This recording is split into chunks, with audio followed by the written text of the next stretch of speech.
Welcome to Podcasts, recorded live at the Center for Spiritual Living in Portland, Oregon. We have many programs, classes, and workshops developed just for our online audience. To find out more, go to our website at cslportland.org and look under the Online tab. Our mission is to open hearts, ignite minds, and make a difference. If you'd like to support our center and its video podcast, you can donate online at cslportland.org/donate. Allow us to become part of your extended spiritual community.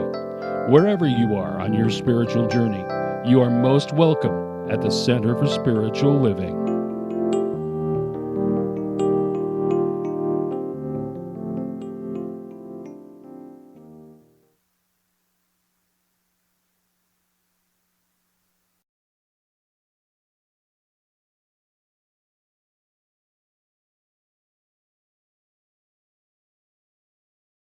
You can't have everything new if you're not willing to let go of what is, right? Yeah. And you know that requires what I see as vulnerability. The ability to be open. The ability sometimes to be broken open, but the ability to be open to exactly what's in front of you. Exactly what's coming into your life. Seeing that, recognizing that as an opportunity to grow in power and see possibilities. For as you are vulnerable to what is, the universe presents its magnificence, all of its splendor. Oh, it's such a pleasure to be here this morning. As I was introduced, I'm Rev.Maur Horton. I am the senior minister at Woodland Chapel, Center for Spiritual Living in Salem, Oregon. I bring you greetings from our community to yours. We support you in your search for a new minister. Now, when I spoke here before, January it was, we talked about an inner voice or inner song. And that voice we identified as the presence of the infinite loving Spirit of God within us. And that allowed us to sing our song with confidence and joy, as we've been doing and hearing LaRonda do today. Now, before I get into the exposition part of today's talk, I have a couple things I'd like to say. First, I'd like to say that it takes a village. Do you know how many people it takes to bring this wonderful service on this morning? We have our music team. We've got our sound and AV technicians. We have our practitioners. We have those who prepared hospitality. And we have you. And flowers. And don't forget what? The flowers. Oh, the flowers, yeah. Oh, tulips. Some of my favorite. Tulips, yes. I heard from Reverend Christine Green yesterday that she was out with friends at the tulip fields, looking at the beautiful flowers. So she's all stoked up about flowers. Okay, second thing I want to do before we get into the substance of our talk today is just acknowledge. I'd just like to acknowledge that I too miss Larry. You know, there is a process by which a minister affiliates with the Centers for Spiritual Living. And that process involves both a written test, which I did fine on, and an oral panel. And the oral panel consisted of Reverend David Alexander, Reverend Shannon O'Hurley, and guess who? Reverend Larry King, right? It was a beautiful experience. I went in, we talked, I did a prayer. They said, go away. And I said, yeah, okay. I sat in the hall. And then when they were ready, it didn't take very long. I said, oh, come on in. And, you kind of sit down there and you go, what's going to happen? No. They said, well, you're in. I said, oh, wonderful. I'm here. Yes.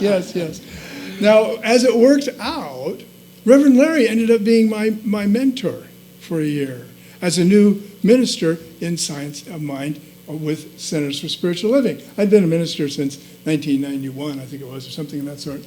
And so that part wasn't so new, but being part of the centers was new. We have a good relationship, and I hold him dear in my heart, as I know you do.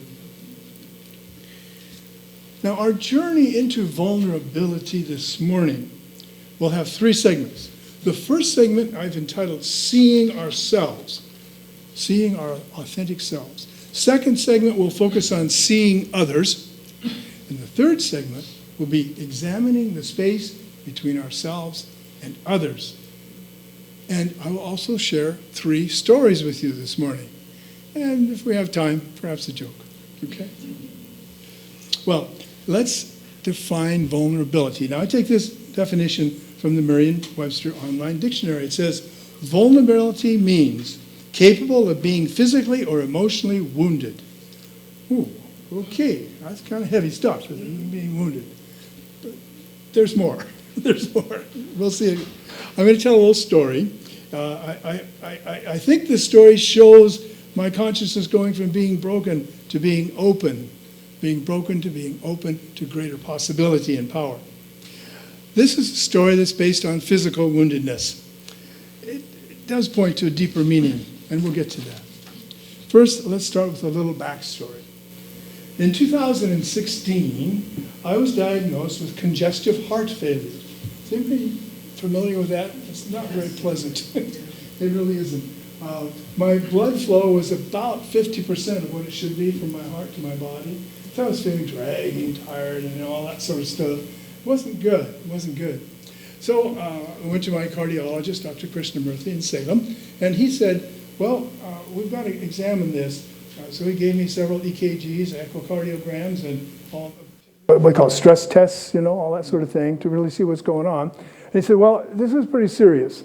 So I'm going to refer you to the Health Sciences Center. At the Health Sciences Center, why the Health Sciences Center right here in Portland? And he said, well, I don't think you're strong enough to have open heart surgery, because open heart surgery was the recommended treatment at the time. So I said, well, okay. So I was referred to a group of doctors at Health Sciences University, and they introduced a procedure, robotic, I don't know if I can remember the whole term on that one, robotic mitral valve surgery. And so instead of opening me up, fixing it, they went up this way and through the heart and fixed it that way, which involved like a robot and little tiny things that go inside your body. So the choice was open up my chest or open up a blood vessel, which would heal very quickly. The open heart surgery, that's 6 to 8 weeks minimum. But I was back up and going within a couple of weeks, so that was really good. Now, at the time, the standard treatment was the open heart surgery. This was an experimental process, and so I guess I can claim to have helped take that experimental process into the normal process, because now this is the normal way that they like to fix these kind of problems. So what helped me has helped many. Possibility and power.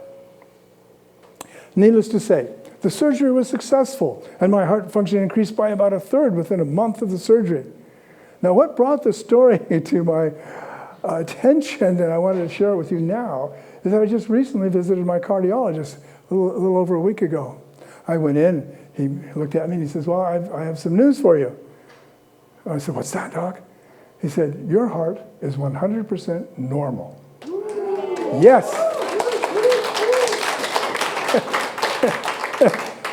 The numbers went from like a 30, what do they call their thing, blood flow to 60, and 60 to 65 is completely normal. Talk about news that brightened my day. Oh, goodness sake, that was something. Now, Dr. K said, it may have taken us 6.5 years, but we got there. And that's the point here, I think, that by addressing the vulnerability that I had, a physical one, and not trying to run away from it, which I did try to do,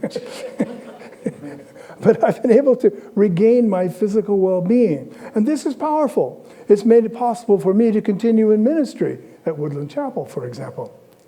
Now, there's a bit of an emotional side to the story. My wife and I had scheduled and paid for a cruise in the Black Sea on a sailboat. We really wanted to go. And it was 2 weeks. I went in for the diagnosis with these people in the Health Sciences Center 2 weeks before that. I said, well, look, why don't we just wait? I'll go with my cruise. And they said, no, if you get out there in the middle of someplace and you don't have an expert, high-level, whatever, service available, medical service, you probably won't make it. So we lost some money on the cruise, but it's worth it. Having a fully functioning heart is wonderful.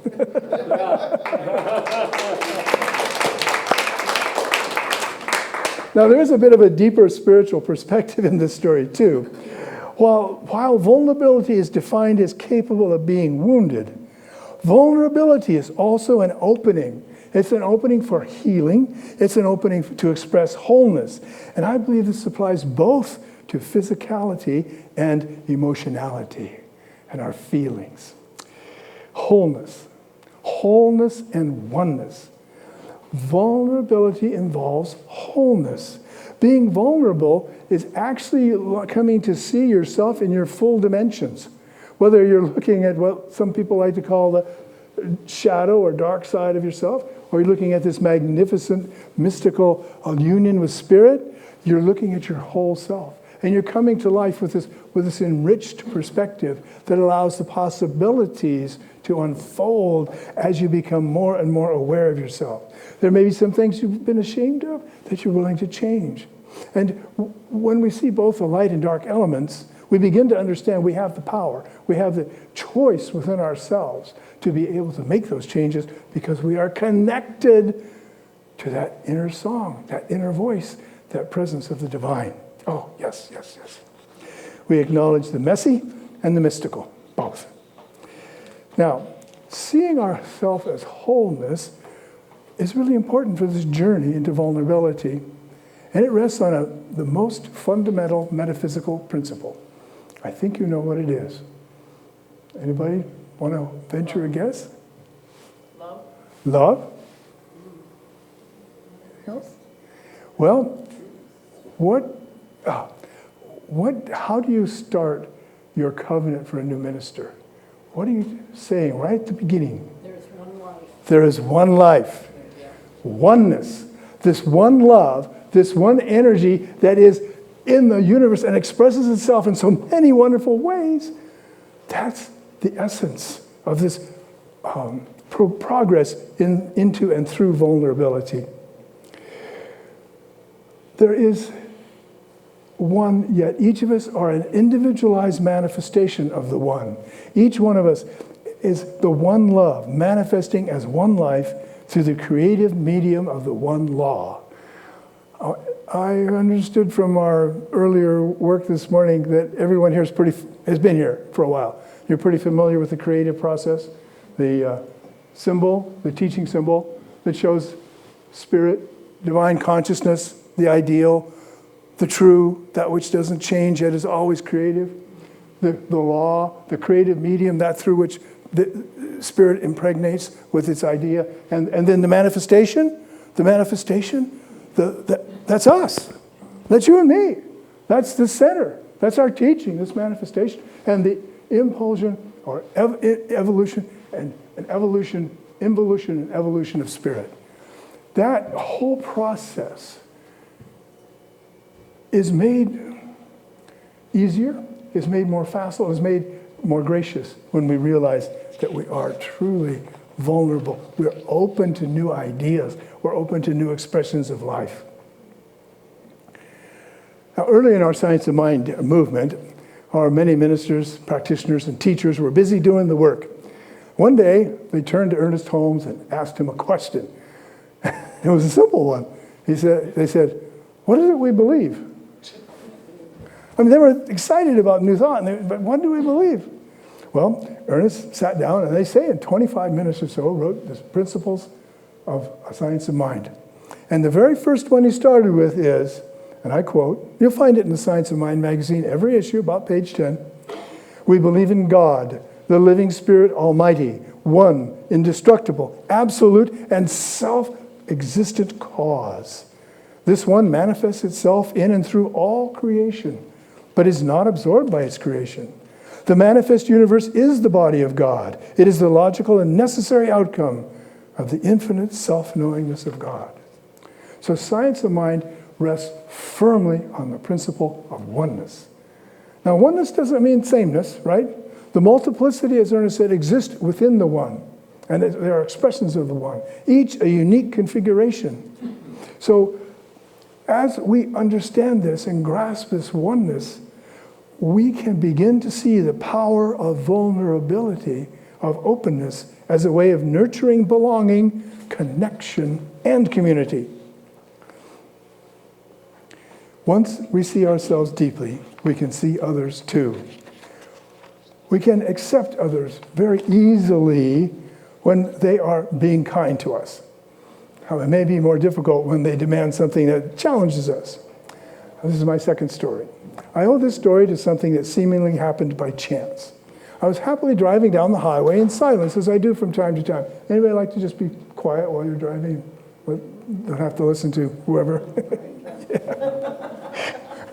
Well, I was doing that, and I got this urge to turn on the radio to my favorite channel, which happens to be OPB, Oregon Public Broadcasting, and I heard this story from Shankar Vedanta. Does anybody know about Shankar Vedanta and the hidden brain? Anybody? Okay, yeah, it's an interesting series. In this series, in this episode, Susan Prescott described her unsung hero. He is her 12th grade English teacher, Fred DeMeo. And she says, and I quote, "One day, Mr. DeMeo assigned everyone a poem to recite in front of the class, and I was terrified. I had a mild stutter. I'd be trying to get a word out that might begin with a D or a hard D, and it wouldn't come out. Or I might say it 3 times. And I thought, no way. I'm getting up there in front of my peers and speaking. So I went home, and I told my mother how I felt, and she wrote a note asking me to be excused from doing the assignment in front of the whole class. So the day of the public speaking assignment, instead of giving it in front of the peers, I gave it to him, one-on-one, after the school day. And we sat down, and I recited my poem. Now, I don't remember if I stuttered, but he looked at me when I was finished, and he said, "What was wrong with that?" And I just sat there. And he said again, "I liked listening to your voice." And I had never heard that before. I think in his mind, it was so minor, and he wanted me to understand that I have nothing to be afraid of. No fear, right? And I didn't realize how empowering that would be for me. And I never thanked him. You know, I graduated and just moved forward as an 18-year-old person will do. I graduated college, and when I graduated from college, the second job I got was as a corporate trainer. So I stand up in front of people and I speak, and I do it all the time. And if I do stutter once in a while, big whop, who cares? Now, Susan was confronted by an emotional fear that many share. The fear of speaking in public, the fear of being seen and heard by peers. Yet by enlisting the support of her family, by accepting the gentleness of her teacher, she was able to complete her assignment and found her personal power. And then she said, "I'd like Mr. DeMeo to know that he truly is an unsung hero because he played a big role in my very successful career and my life. And that was life-changing. I don't know where I would have gone if I felt like I had to keep my voice quiet because I was afraid of embarrassing myself. I'd like to give him my thanks." Now, since her interview, she reports, as Shankar Vedanta says, that she's found the way to reach Fred DeMeo and writing him a letter saying thank you. So seeing others, Mr. DeMeo was able to listen deeply and respond with kindness that helped Susan free herself from the fear of appearing and speaking in public. He saw her vulnerability and responded to it. And that opened the possibility for her to become a corporate trainer and help change her life. In the mood for a joke? Yes. Okay. Let's see if this one plays with you as it did with me. An old man, a schoolboy, a lawyer, a doctor, and a community service worker were all on a plane with only 4 parachutes when the pilot of the plane had a stroke and passed away. As the plane plummets its passengers to death, the 5 members of the aircraft argue who deserves to have the 4 bags containing the parachutes, right? Social worker, I deserve to live because I protect vulnerable children and support families in need of assistance. The social worker grabs the nearest bag and plummets out of the aircraft. Lawyer, I deserve to live because I advocate for my clients through my sharp wit and massive knowledge. The lawyer grabs the second bag and plummets out of the aircraft. Doctor, I deserve to live because I help diagnose ill people with my specialized training. The doctor grabs the third bag and plummets out of the airplane. This leaves only the schoolboy and the old man on the plane with it descending toward the ground. The old man says, "Go ahead, boy. Take the last parachute. You have many years ahead of you. Well, I'm just an old man who is soon to die anyway." Schoolboy, "That's okay, old man. We can both take a parachute. Look, there's still two." The old man's eyes widen with surprise. The old man, "How is this possible?" Schoolboy, "The lawyer with the sharp wit and massive knowledge took my school backpack."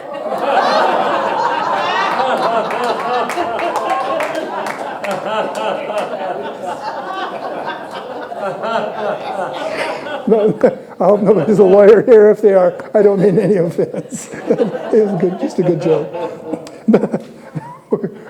Let's take a look at the space between ourselves, and seeing others, okay? Oh, goodness. Vulnerability changes the space between us. It changes that area where we interact with other folk. In fact, it can draw us closer to one another. It transcends distance by allowing others to see us as a whole person. Sometimes we make mistakes. We just got to say so, right? Sometimes we do great things, and maybe we get to say a little bit about that too. But we do it all. When we allow ourselves to be seen, we invite others to do the same. Have you all heard of Rev.Maur? Somebody? A little bit? So, okay, a good number. Well, she's kind of maybe the guru of vulnerability in some ways. There are others too. But she writes in Gifts of Imperfection. Now we're talking here about the emotional vulnerability, right? We cultivate love when we allow our most vulnerable and powerful selves to be deeply seen and known, and when we honor the spiritual connection that grows from that offering with trust, respect, kindness, and affection. Okay. So when we show trust, respect, kindness, and affection, and maybe with confidentiality when appropriate, we build a deep sense of connection. And that is community, this sense of connection. I recently participated in a small group where people told each other, this is my third story, and they told each other what attracted them to get involved in New Thought at their Center for Spiritual Living. Well, there was a common theme that emerged. It was spontaneous. I was a little bit surprised. Each had found someone in their center they trusted enough to share a vulnerable part of their personal story. Some of them were a little heavy, too. Some shared with a minister, some with a practitioner, and some with a person sitting next to them in the congregation. They felt comfortable to do this. Now, when we're talking about this sharing, we're not talking about like the reality show stuff you see where all kinds of ugly things happen. It's not like driving yourself into the ground, right? But this is simple sharing. This is sharing from the heart. And when these folks were sharing this information with me and others, the depth and simplicity of their sharing brought tears to my eyes and to the eyes of others who shared and heard. In short, what they experienced was community. This community welcomed them, did not judge them, and listened. It was a community that had faith, it still does have faith in them and love for them. And they experienced what it means to be involved and truly involved in a center for spiritual living. In her book, Rising Strong, Rev.Maur writes this: I believe that vulnerability, talking about emotional vulnerability, is the willingness to show up and be seen with no guarantee of outcome. And I believe it is the only path to more love, belonging, and joy. The only path to love, belonging, and joy. Certainly, vulnerability opens the path to love. It opens the path to belonging and to joy, as do all of our spiritual practices correctly used. It may be the only path from a sociological research standpoint, where she stands, But our many spiritual practices and our classes lead us to wholeness and self-confidence and the sure knowledge of our oneness in the One. As we begin to see ourselves in wholeness, as we see others in their wholeness, we experience our connection in wholeness and realize we are one. We are one as expressions of the One, manifesting the qualities of the divine in our daily lives and in our community action. I invite you to join in a short, but I think powerful exercise. I will state an affirmation and ask you to repeat it. We had some practice with that this morning, didn't we? Yeah, it's kind of based on the same thing. The first affirmation will be I am. And I'm debating whether to say our senior minister is or we are. How about both? Oh, that's a thought. Okay. Okay. Are you ready? Okay. I am filled with joy at being here. I am filled with joy at being here. We are filled with joy at being here. We are filled with joy at being here. Our new senior minister is filled with joy at being here. Our new senior minister is filled with joy at being here. I am whole and complete.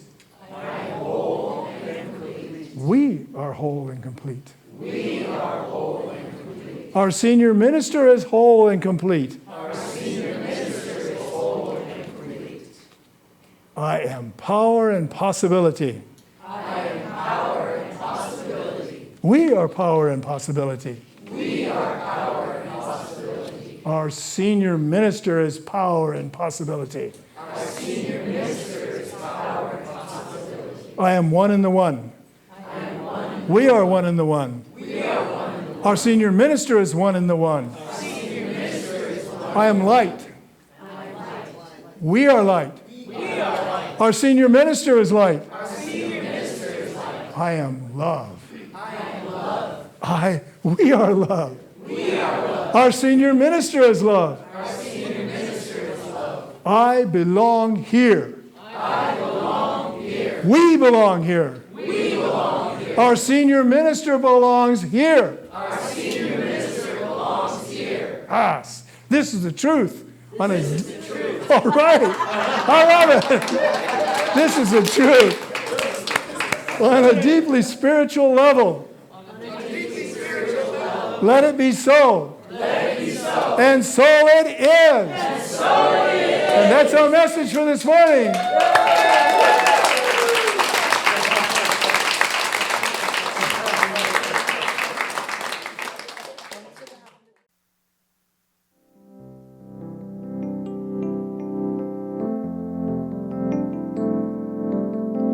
We hope you enjoyed today's podcast. If you happen to be in the Portland, Oregon area, we'd love to have you visit in person. The Portland Center for Spiritual Living is located at 6211 Northeast Martin Luther King Jr. Boulevard. Our inspirational service is at 11 a.m. every Sunday. We also have many programs, classes, and workshops developed just for our online audience.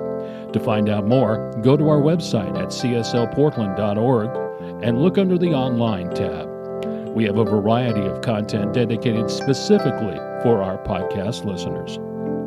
Our mission is to open hearts, ignite minds, and make a difference. If you'd like to support our center and its podcasts, you can donate online at cslportland.org/donate. Our website is also the place to learn more about what's going on at the center or to contact us. Allow us to become part of your extended spiritual community. Wherever you are in your spiritual journey, you are most welcome at the Center for Spiritual Living.